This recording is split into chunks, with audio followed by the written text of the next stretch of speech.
নমস্কার বন্ধুরা, রসনায় আপনাদের সকলকে স্বাগত জানাই। আজ আমি আপনাদের সামনে কুমড়োর ছক্কা আর কয়েকটা লুচি ভেজে দেখাবো। কুমড়োর ছক্কা দিয়ে লুচি খুব ভালো লাগে, আপনারা করে খেয়ে দেখবেন। কুমড়োর ছক্কা বানানোর জন্য আমি একটা ভাজা মশলা তৈরি করে নেব। তাতে আমি 1/2 চামচ জিরে, 1/2 চামচ ধনে আর একটা শুকনো লঙ্কা, একটা তেজপাতা ভালো করে ভেজে গুঁড়িয়ে নেব। একটা কড়াই আমি 4 চামচ সর্ষের তেল নিয়ে নিয়েছি, আর এই যে টুকরো করে কেটে রাখা কুমড়ো আর আলু রেখেছি। প্রথমে আমি কুমড়োগুলোকে তেলে দিয়ে ভালো করে ভেজে নেব। কুমড়োগুলোকে একটু নাড়াচাড়া করার পর আমি তার মধ্যে অল্প একটু নুন দিয়ে দেবো, দিয়ে আরও একটু নুন দিয়ে নাড়াচাড়া করব। আমার ভিডিওটা যদি ভালো লাগে আপনারা লাইক করবেন।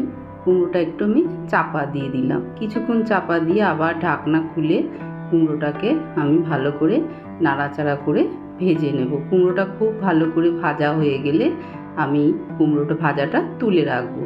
এরপর আমি ওই একই তেলে যে আলুগুলো টুকরো করে রেখেছিলাম সেই আলুগুলো দিয়েও ভেজে নেব। আমার ভিডিওটা ভালো লাগলে লাইক করবেন, সাবস্ক্রাইব করবেন, আমার চ্যানেলটা সাবস্ক্রাইব করে আমার পাশে থাকবেন। আলুগুলোর মধ্যে আমি অল্প নুন আর সামান্য হলুদ দিয়ে ভালো করে আলুগুলো নাড়াচাড়া করে ভেজে নেব। আলুগুলো খুব ভালো করে ভাজতে হবে। কুমড়োগুলো ভেজেছি যেমনভাবে, আলুটাও ভেজে একটু চাপা দিয়ে দেবো। দিয়ে কিছুক্ষণ ঢাকা না দেওয়ার পর আবার ঢাকনা খুলে আলুটাকে নাড়াচাড়া করে দিব ভালোভাবে। দিয়ে আমার আলু ভাজা হয়ে গেছে। এবার আমি ভাজা আলুগুলোকে আস্তে আস্তে তুলে রাখবো। দিয়ে ওই ভাজা তেলের মধ্যেই আমি 5 ফোড়ন, শুকনো লঙ্কা আর তেজপাতা ফোড়ন দিয়ে একটু নাড়াচাড়া করে নিয়ে তার মধ্যে অল্প একটু হিং ফোড়ন দেব। হিংটা ফোড়ন দিয়েই আমি একটু নেড়ে নিয়ে তার মধ্যে আদা বাটা, জিরের গুঁড়ো আর শুকনো লঙ্কা গুঁড়ো, হলুদ গুঁড়ো দিয়ে একসাথে জল দিয়ে গুলে রেখেছিলাম সেটা একটু তেলের মধ্যে নাড়াচাড়া করে ভাজা কুমড়ো আর আলুটা দিয়ে মশলার সাথে ভালো করে কষিয়ে নেব। এইভাবে কুমড়োর ছক্কা রান্না করে দেখবেন, দারুণ খেতে হবে।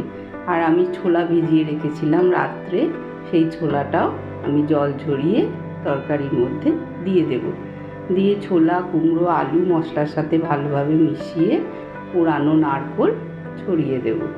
দিয়ে আরও একটু নাড়াচাড়া করে ভালোভাবে নারকেল, ছোলা, আলু, কুমড়ো মশলা ভালোভাবে মিশিয়ে নিয়ে আমি ওই যে মশলা ধোয়া বাটিটায় ধুয়ে জল দিয়ে দেবো পরিমাণ মতো।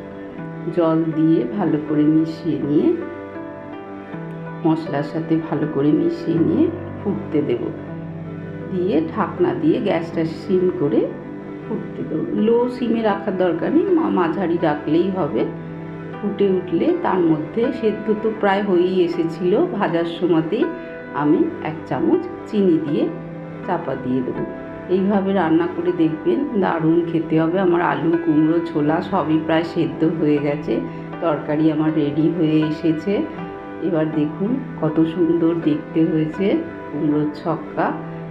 এবার আমি এর মধ্যে ভাজা মশলাটা যে গুঁড়িয়ে রেখেছিলাম, জিরে, ধনে, শুকনো লঙ্কা, তেজপাতা, সেই মশলা ছড়িয়ে দেব। দিয়ে মশলাটা ভালোভাবে তরকারির সাথে মিশিয়ে দেবো। এবার আমি ওপর থেকে কিছুটা পোড়ানো নারকেল ছড়িয়ে কুমড়োর তরকারিটা পরিবেশন করব। আমার বাড়িতে আমি এই কুমড়োর তরকারিটা লুচি দিয়ে পরিবেশন করেছিলাম, সবাই খেয়ে খুব ভালো বলেছিল, তাই কয়েকটা লুচি ভেজে নিয়েছি। আর আপনারা এই তরকারিটা মুড়ি দিয়ে ভালো লাগে, রুটি দিয়েও খেতে পারেন, খুব ভালো লাগবে।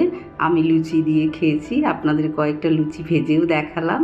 দেখুন, লুচি কুমড়োর তরকারি সব থেকে বেস্ট।